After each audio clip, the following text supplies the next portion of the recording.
Assalamualaikum warahmatullahi wabarakatuh, dan salam sejahtera untuk kita semua. Senang sekali bisa bertemu dengan rekan-rekan sekalian pada pertemuan ke-6 kali ini. Saya mengucapkan terima kasih bagi rekan-rekan mahasiswa yang masih setia mengikuti perkuliahan saya sampai saat ini. Bagi teman-teman yang baru bergabung, saya sarankan untuk melihat video saya sebelumnya karena video ini merupakan lanjutan daripada video-video sebelumnya. Saya berharap rekan-rekan mahasiswa semua dapat memperhatikan sesi kali ini karena sesi kali ini juga tidak kalah penting dengan sesi-sesi sebelumnya. Saya juga berdoa semoga kita semua dalam keadaan sehat walafiat, tetap berada dalam lindungan Tuhan Yang Maha Kuasa, tidak kurang satu apapun, serta kita tetap mematuhi protokol kesehatan yang telah ditetapkan oleh pemerintah, misalnya menggunakan masker ketika berkumpul di orang banyak atau keluar dari rumah, serta menggunakan hand sanitizer, dan tak lupa mencuci tangan. Baik rekan-rekan mahasiswa, agenda kita pada hari ini adalah membahas terkait dengan masalah pendahuluan, materi, dan review, serta penutupan. Jadi ada 4 agenda kita hari ini yang akan kita bahas. Slide selanjutnya, kita berbicara terkait dengan masalah laporan arus kas, di mana arus kas yang masuk ke dan arus kas yang keluar dari suatu entitas selama periode waktu tertentu. Laporan arus kas ini adalah laporan yang menyajikan informasi tentang arus kas yang masuk dan juga keluar daripada perusahaan. Tentunya ini berasal dari berbagai aktivitas yang dilakukan oleh perusahaan, bukan hanya dari satu aktivitas semata. Oleh karena itu, melalui laporan arus kas, para pengguna laporan keuangan ingin mengetahui bagaimana entitas menghasilkan dan menggunakan kas dan setara kas. Permasalahan yang dihadapi adalah bagaimana seorang akuntan memilah arus kas yang berasal dari berbagai aktivitas yang dilakukan oleh suatu entitas tersebut, itu dimasukkan ke dalam pos atau aktivitas yang berkaitan. Ini yang jadi permasalahan. Adapun tujuan dari penggunaan informasi arus kas adalah untuk menyediakan informasi tentang perubahan arus kas dan setara kas entitas selama satu periode waktu yang diklasifikasikan berdasarkan aktivitas operasi, investasi, dan juga pendanaan. Tentunya, informasi ini berguna bagi para investor, kreditur, pengguna yang memiliki kepentingan dengan laporan keuangan. Tujuannya mengevaluasi kemampuan entitas dalam menghasilkan kas dan setara kas, baik waktu dan juga kepastian dalam menghasilkannya. Yang kedua adalah mengevaluasi struktur keuangan entitas, termasuk likuiditas dan solvabilitas. Kemudian, yang ketiga, memahami pos yang menjadi selisih antara laporan laba rugi periode berjalan dengan arus kas bersih dari kegiatan operasi. Analisis perbedaan ini seringkali dapat membantu dalam mengevaluasi kualitas laba suatu entitas. Selanjutnya yang keempat adalah membandingkan kinerja operasi entitas yang berbeda, karena arus kas neto tidak dipengaruhi oleh perbedaan pilihan metode akuntansi dan juga adjustment dari manajemen. Tidak seperti basis akrual yang digunakan dalam menentukan laporan laba rugi entitas.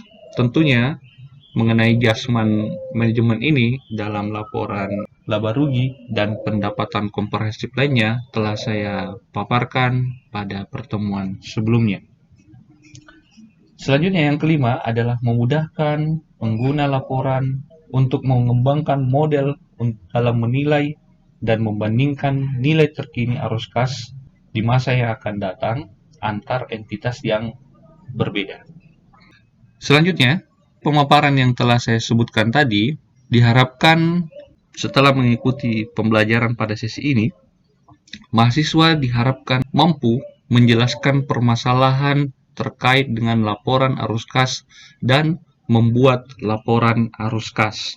Kita masuk yang kedua, yakni materi. bahwa klasifikasi laporan arus kas menurut PSAK nomor 2 revisi tahun 2009 terkait dengan laporan arus kas itu terdiri dari 3 jenis kegiatan. Yang pertama adalah arus kas yang berasal dari kegiatan operasi, yang kedua arus kas yang berasal dari kegiatan investasi, yang ketiga adalah arus kas yang berasal dari kegiatan pendanaan. Tentunya ketiga kegiatan ini berbeda antara satu dengan yang lainnya. Misalnya, arus kas yang masuk dari kegiatan operasi itu bisa berasal dari penjualan barang dan jasa, penerimaan royalti, komisi, atau pendapatan bunga yang juga masuk ke dalam aktivitas investasi. Nah, tentunya di sini perlu kejelian dari para akuntan untuk membedakan pendapatan bunga tersebut. Selanjutnya, arus kas yang masuk dari kegiatan operasi bisa juga berasal daripada dividen yang diterima, biasanya masuk ke dalam aktivitas investasi. Sedangkan untuk arus kas yang keluar berasal dari pembayaran pemasok, pembayaran gaji pegawai, pajak, dan bunga pinjaman. Nah, biasanya bunga pinjaman ini juga masuk ke dalam aktivitas pendanaan. Selanjutnya, untuk aktivitas investasi, arus kas yang masuk itu berasal daripada penjualan aset tetap, penjualan aset tidak berwujud, penjualan saham atau instrumen utang dari entitas lain, penerimaan dari pembayaran pinjaman yang diberikan kepada entitas lainnya. Selanjutnya, untuk arus kas yang keluar dari aktivitas investasi itu berasal dari pembelian aset tetap, pembelian aset tidak berwujud, pembelian investasi saham atau instrumen utang entitas lainnya, pengeluaran untuk pemberian pinjaman kepada entitas lain. Berarti ini adalah kebalikan daripada arus kas yang masuk dari kegiatan investasi. Kita masuk ke yang ketiga, yakni adalah arus kas dari kegiatan pendanaan. Di mana untuk arus kas yang masuk itu berasal dari penerbitan saham, kemudian menerbitkan instrumen utang. Selanjutnya, untuk arus kas yang keluar, biasanya diperuntukkan untuk membeli saham atau saham treasury. Nah, saham treasury ini adalah saham yang dibeli untuk dijual kembali, membayar utang atau pinjaman, membayar dividen kepada pemilik saham atau pemegang saham, atau biasa juga jika dia perusahaan pribadi disebutnya dengan private. Kegiatan ini juga masuk ke dalam aktivitas operasi. Tentu ini harus pandai-pandai kita membedakannya. Baik, rekan-rekan sekalian, untuk penyusunan laporan arus kas, biasanya kita sajikan seperti ini karena berasal dari 3 aktivitas, yakni aktivitas operasi, investasi, dan pendanaan, maka contoh laporannya seperti ini. Jadi semuanya kita akan jumlahkan, walaupun nanti akan ada yang mengurangi di dalam masing-masing aktivitas, tapi untuk teknisnya sebentar kita akan lakukan. Selanjutnya, dari penjumlahan itu akan muncullah kenaikan atau penurunan arus kas neto. Dari arus kas neto tersebut, nanti kita akan jumlahkan dengan saldo awal kas, sehingga menghasilkan saldo kas akhir. Akhir ini nantinya, jika kita melakukan pengecekan pada laporan posisi keuangan, jumlahnya pasti akan sama. Nah, tidak ada perbedaan. Nah, itu cara untuk melakukan pengecekannya. Jika salah satu item di sini ada kesalahan, maka hasil akhir daripada saldo kas pada laporan arus kas ini tidak akan sama dengan laporan kas pada laporan posisi keuangan. Nah, untuk penyajiannya ada 2 cara untuk melakukan penyajian laporan arus kas. Yang pertama adalah metode langsung dan juga metode tidak langsung. Nah, kedua metode ini sebenarnya hampir sama, cuma yang membedakannya terletak pada operasionalnya. Nah, misalnya untuk metode langsung, arus kas dari operasional itu dirinci sesuai dengan rincian dalam laporan laba rugi dan pendapatan komprehensif lainnya.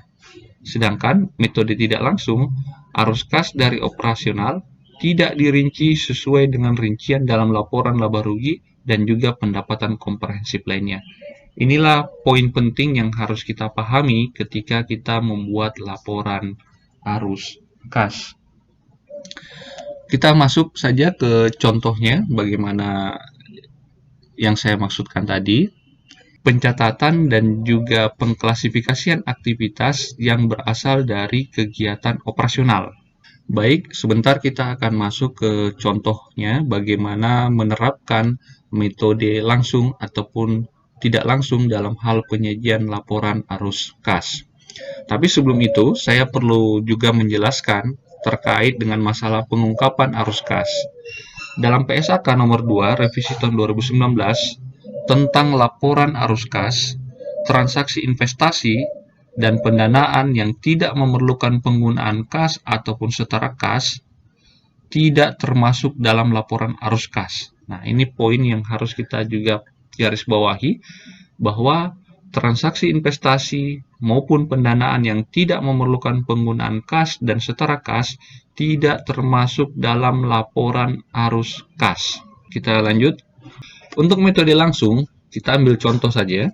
Misalnya, penerimaan kas dari pelanggan sebesar 1.285.000, kemudian ada pembayaran kas kepada pemasok 150.000, dan seterusnya. Nantinya, semua ini akan ditotalkan karena semua pembayaran kas kepada pemasok sampai dengan pembayaran bunga itu masuk ke aktivitas operasi di mana semua kas yang ada dikeluarkan.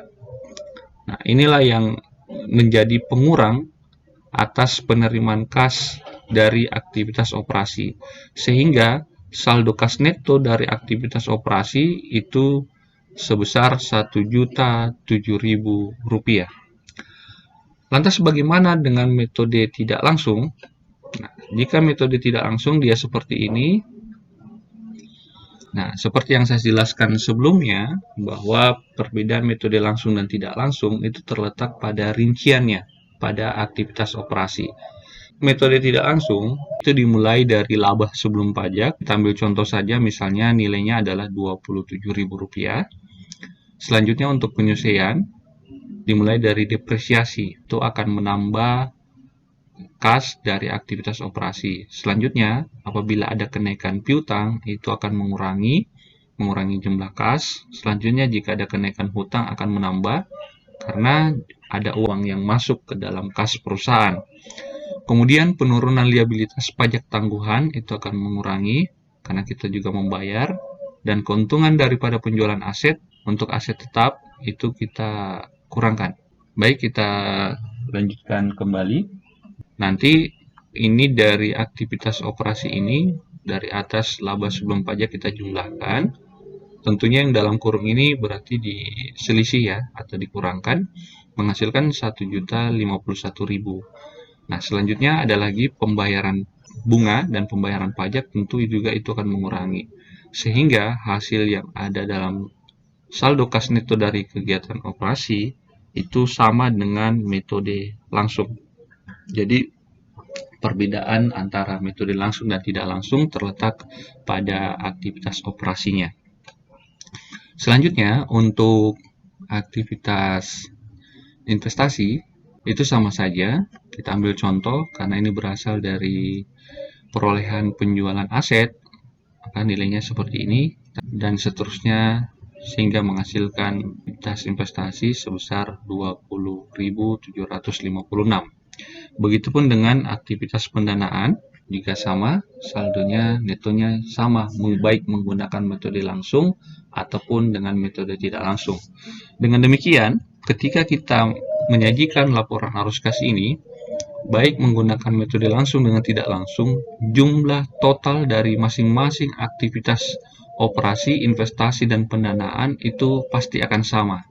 Hanya saja metode penyajian yang berbeda. Aktivitas operasi, investasi, dan pendanaan itu nanti dijumlahkan. Aktivitas pendanaan itu biasanya akan mengurangi jumlah arus kas dari aktivitas operasi dan investasi. Dihitunglah apakah terjadi kenaikan atau penurunan, tambahkan dengan saldo kas pada periode sebelumnya atau pada periode awal.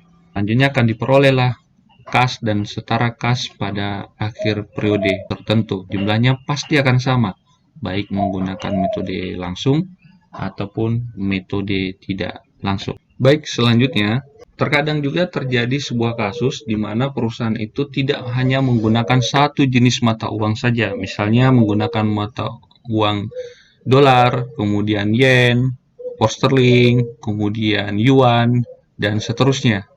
Pengguna terjadinya inflasi dalam suatu negara, dan ini berpengaruh terhadap kurs mata uang pada kas dan setara kas yang dimiliki oleh suatu entitas bisnis. Nah, jika hal tersebut terjadi, maka pencatatannya di dalam laporan arus kas, pengaruh perubahan kurs mata uang pada kas dan setara kas tentu juga harus dicatat. Misalnya saja mengalami selisih kenaikan, maka dicatat akan menambah jumlah kas yang ada di entitas tersebut. Jumlahnya tentu akan berubah. Nah, tentu dengan bandingkan dengan hasil laporan arus kas sebelumnya, terjadi penambahan sebesar 1 juta rupiah terkait dengan masalah pengaruh perubahan kurs mata uang. Nah, seperti itu rekan-rekan sekalian, mudah-mudahan sampai di sini ada sedikit gambaran tentang penyusunan atau penyajian laporan arus kas. Yang paling penting yang perlu kita pahami bahwa sebelum kita memasukkan laporan atau pencatatan, baik menggunakan metode langsung ataupun tidak langsung, tentu kita harus mencari kenaikan atau penurunan masing-masing jumlah penerimaan ataupun pengurangan yang diperoleh suatu entitas. Misalnya, penerimaan kas dari pelanggan. Tentunya ini kita harus ketahui dari jumlah pendapatan. Nah, jumlah pendapatan ini kita peroleh dari laporan laba rugi dan pendapatan komprehensif lainnya. Nah, caranya adalah kita mencari dulu selisihnya dari pendapatan tahun lalu dan tahun sekarang. Apakah mengalami kenaikan atau penambahan atau mengalami pengurangan. Nah, jika mengalami penambahan, selisihnya tersebut kita masukkanlah ke dalam laporan arus kas. Begitupun dengan pembayaran kas kepada pemasok, kas kepada karyawan, dan seterusnya. Begitupun dengan metode tidak langsung, dan juga aktivitas investasi ataupun pendanaan lainnya. Nah, seperti itu. Contoh laporan arus kas bisa diunduh di dalam link berikut ya di websitenya Astra. Ini hanya salah satu contoh. Nanti bisa diunduh di tempat yang lain atau perusahaan yang lain. Misalnya saya masuk di sini. Ini untuk laporan perubahan ekuitasnya.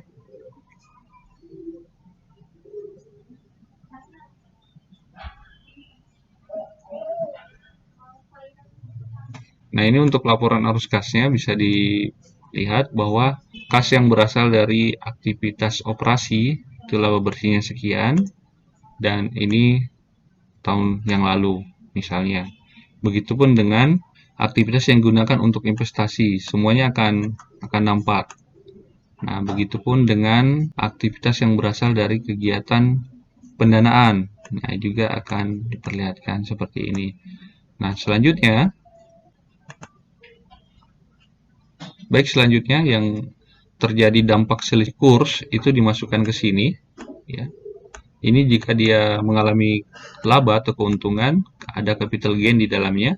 Ini ada kerugian, maka dicatat mengurangi. Jumlah kas dan setara kas, jumlahkan secara keseluruhan, ini dia. Oke, seperti itu silahkan dipelajari terkait dengan laporan arus kas ini. Nah, jadi kesimpulannya bahwa laporan arus kas itu menyajikan informasi mengenai arus kas yang masuk dan juga arus kas yang keluar serta setara kas suatu entitas pada periode waktu tertentu.